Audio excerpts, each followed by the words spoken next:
waxbarashadu waynoo wanaage waxbarashadu waynoo wanaage walaalayaalo wada ogaada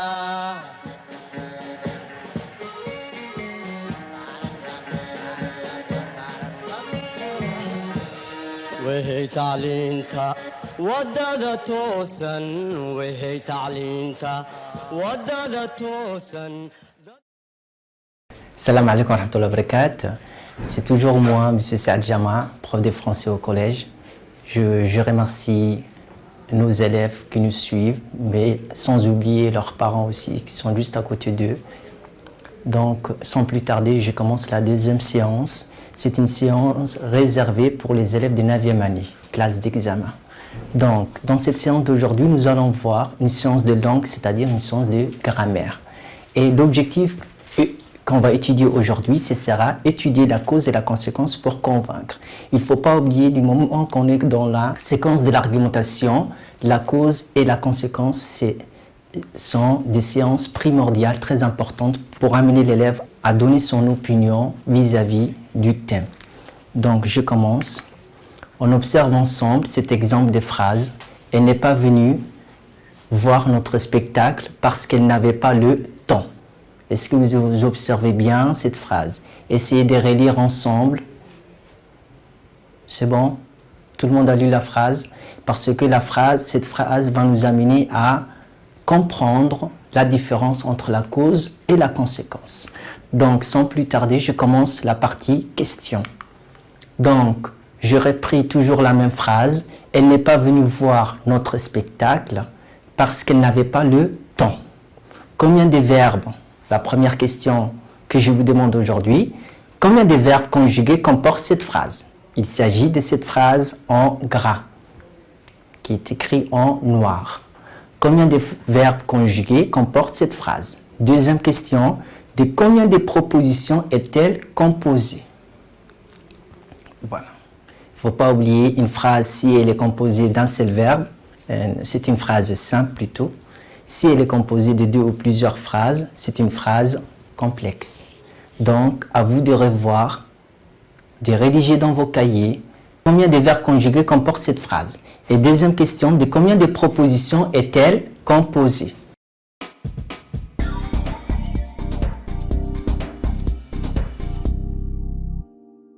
Composée. Donc, j'espère que vous avez rédigé et répondu à la question. Donc, sans plus tarder, je passe à la réponse. Cette phrase comporte deux verbes conjugués, le verbe venir et le verbe avoir. Si on revient à la phrase que je vous ai donnée, le verbe est venu. C'est le verbe venir conjugué au passé composé. Et nous avons ici le verbe avoir conjugué à l'imparfait. Donc, je reviens à la réponse. Cette phrase comporte deux verbes conjugués. Je dois rappeler, c'est le verbe venir qui était conjugué au passé composé et le verbe avoir qui était conjugué à l'imparfait. À présent, du moment qu'on avait dit, qu'on vient de dire qu'il y a deux verbes conjugués, il y aura deux propositions parce que chaque proposition contient un verbe conjugué. Je passe maintenant à la deuxième question. Une fois que vous avez repéré les verbes conjugués, une fois que vous avez repéré le nombre de propositions contenues dans cette phrase, je vous demande maintenant, j'ai repris toujours la même phrase, la phrase dans la partie observation que je viens de marquer juste en bas de la question. Je vous demande maintenant de séparer. Vous pouvez prendre un stylo de couleur ou bien une règle si vous voulez, de séparer la proposition principale de la proposition subordonnée. Est-ce que c'est clair? Je répète. Donc, une fois que vous avez repéré les deux verbes, je vous demande de séparer les deux propositions. Donc, lorsque vous séparez les deux propositions, la première sera la proposition principale et celle qui suit sera la subordonnée.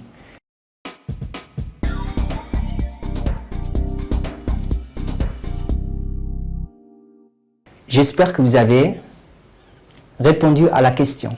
Je passe à la réponse. La proposition principale est « Elle n'est pas venue voir notre spectacle ». et la proposition subordonnée est parce qu'elle n'avait pas le temps. Est-ce que c'est clair? Est-ce que vous avez répondu à la question? C'est bon? J'espère que vous avez trouvé la bonne réponse. Maintenant, je passe à la question numéro 3. Par quel mot la subordonnée est-elle introduite?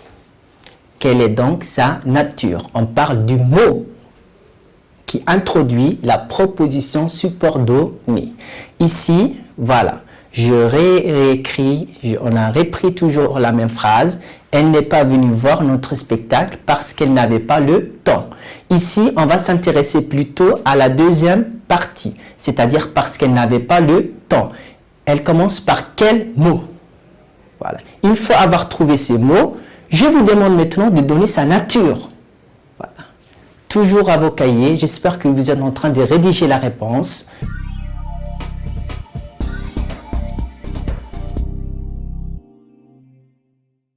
Réponse. Donc, on va passer sans tarder à la réponse. Donc, la subordonnée est introduite par parce que. Elle est introduite par le mot parce que.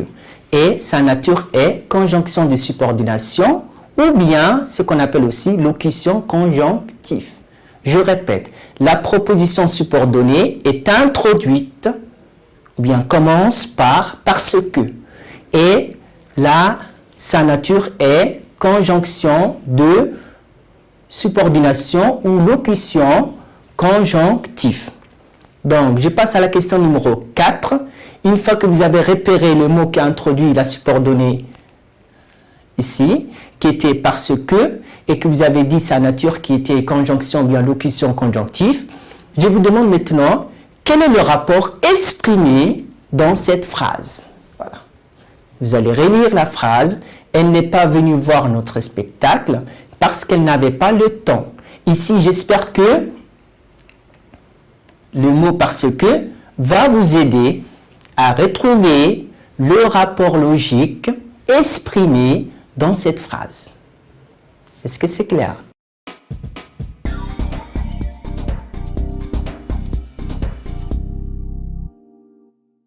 J'espère que vous avez trouvé. Voilà.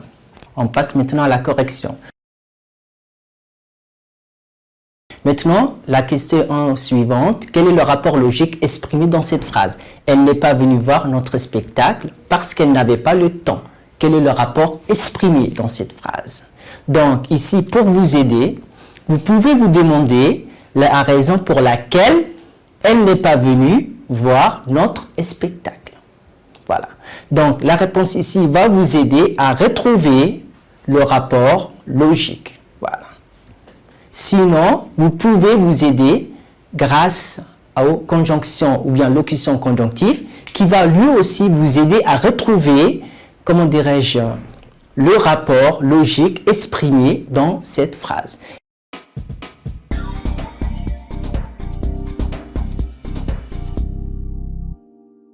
Et si on passe déjà à la réponse, le rapport logique exprimé dans cette phrase est le rapport de cause. Pourquoi? Parce que ici, on a cherché la raison pour laquelle elle n'est pas venue voir notre spectacle. Je passe à la question suivante. Donnez le rapport inverse de cette phrase en utilisant si bien que. Donc, si bien que aussi, c'est une conjonction ou bien locution conjonctive. Mais qu'est-ce que vous allez faire maintenant?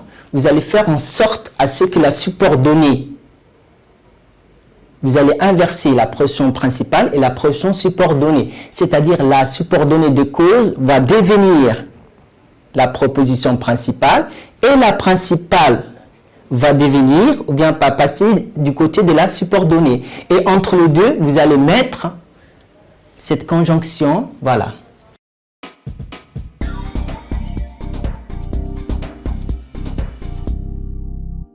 La réponse, c'est quoi? Elle n'avait pas le temps, si bien qu'elle n'est pas venue voir notre spectacle. Voilà. Elle n'avait pas le temps, donc la conséquence, c'est quoi? C'est qu'elle n'est pas venue voir notre spectacle. Donc, si bien qu'elle n'est pas venue voir notre spectacle, va devenir la conséquence. Voilà. Quel rapport sera ainsi exprimé? Le rapport qui sera ainsi exprimé est le rapport de conséquence. Voilà. Donc, on récapitule ce qu'on vient de voir ce matin. Donc, la synthèse ici, la cause et la conséquence sont des liens logiques qui ne vont l'un sans l'autre, peu importe l'ordre dans lequel ils apparaissent à l'intérieur de la phrase. Ça veut dire quoi ici, cette phrase? Qu'est-ce que signifie cette phrase? Ça veut dire qu'il ne peut pas y avoir de cause sans conséquence, qu'il ne peut pas y avoir aussi des conséquences sans cause. Voilà. Donc, on prend l'exemple déjà numéro 1. Léa aime la tarte à l'orange, si bien qu'elle en a repris 3 fois. Voilà. Léa, maintenant, ça, dans la première phrase, nous venons de voir, Léa, elle aime la tarte à l'orange. Et la conséquence, c'est quoi? Elle en a pris 3 fois. Ça, si bien qu'elle en a repris 3 fois, ça devient proposition subordonnée des conséquences, introduite par la conjonction ou bien locution conjonctive, si bien que. Maintenant, on passe à la deuxième phrase. Léa en a repris 3 fois. Pourquoi? Ou bien la raison pour laquelle elle a pris. Parce qu'elle aime la tarte à l'orange. Est-ce que vous avez compris? Voilà.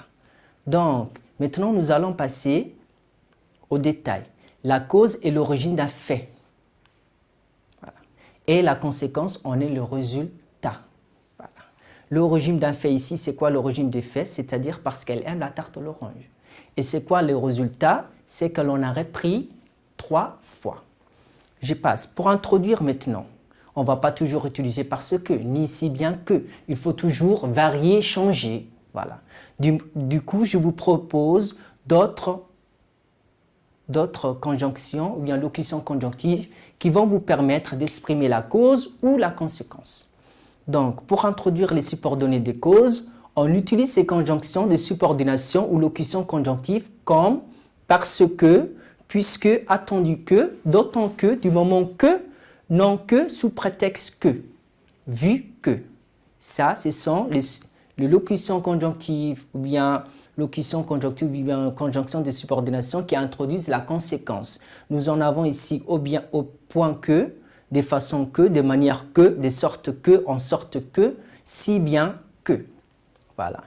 Je vous redemande de se concentrer, de relire, voilà, et de bien mémoriser, de bien apprendre l'ensemble de cette synthèse. Parce que juste après, on va passer à la partie exercice d'application. Donc, je vous laisse quelques minutes pour relire la synthèse.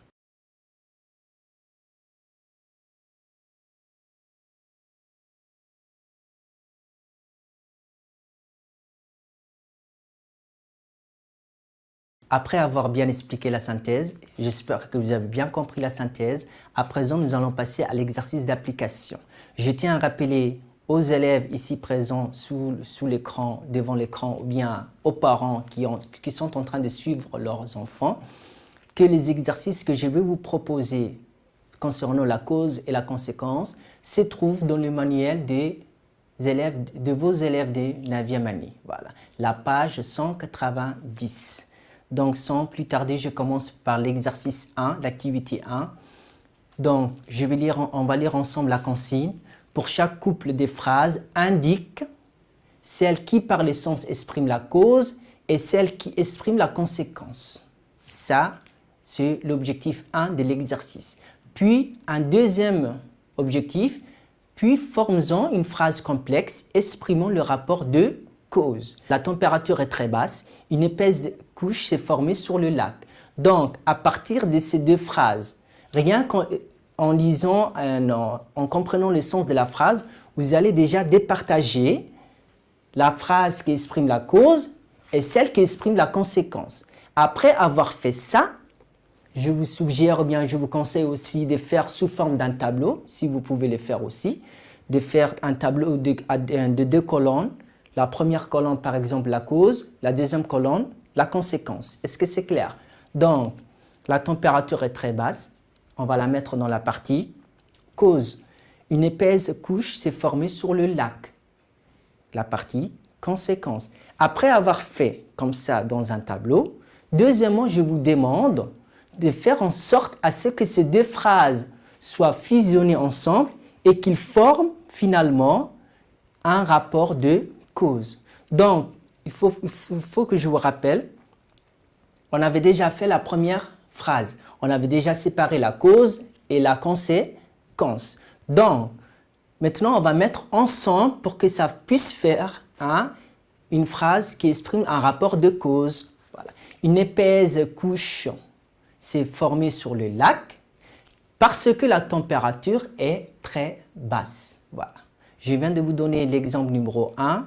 Je vous invite à continuer le reste de l'exercice qu'on va corriger tout à l'heure. Allez. N'hésitez pas si vous avez des problèmes, bien, si vous avez des difficultés à revenir dans la partie synthèse pour bien voir surtout les conjonctions ou bien les locutions conjonctives qui vont vous permettre de bien trouver le rapport ici. La synthèse aussi se trouve dans le manuel des élèves de 9e année, toujours la page 190.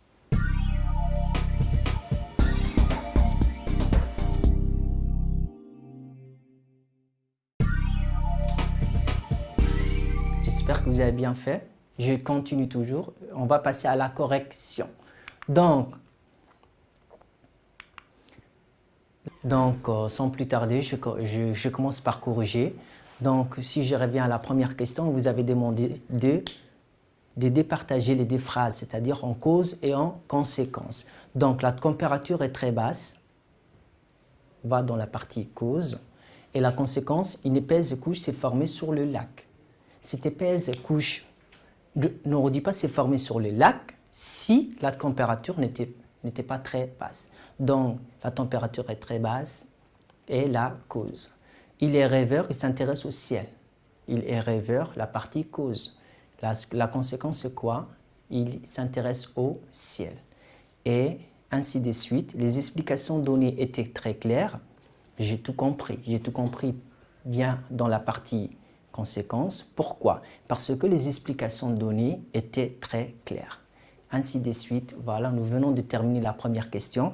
À présent, nous allons faire en sorte à ce que ces deux phrases soient fusionnées et fassent un rapport, ou bien expriment un rapport de cause. Et ça sera la partie numéro 2. Une épaisse couche s'est formée sur le lac, vu que la température est très basse.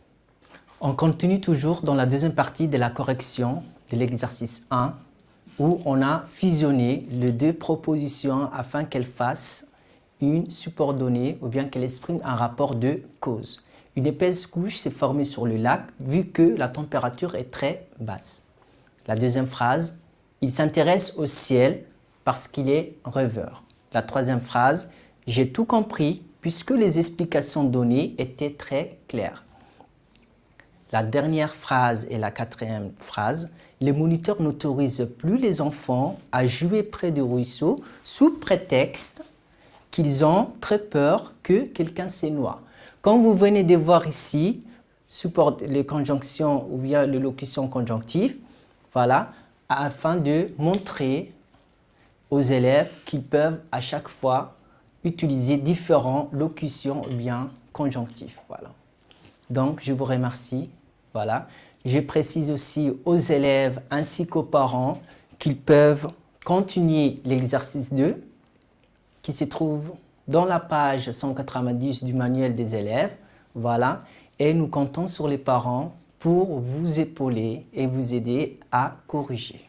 D'ici là, je vous remercie et bonne chance.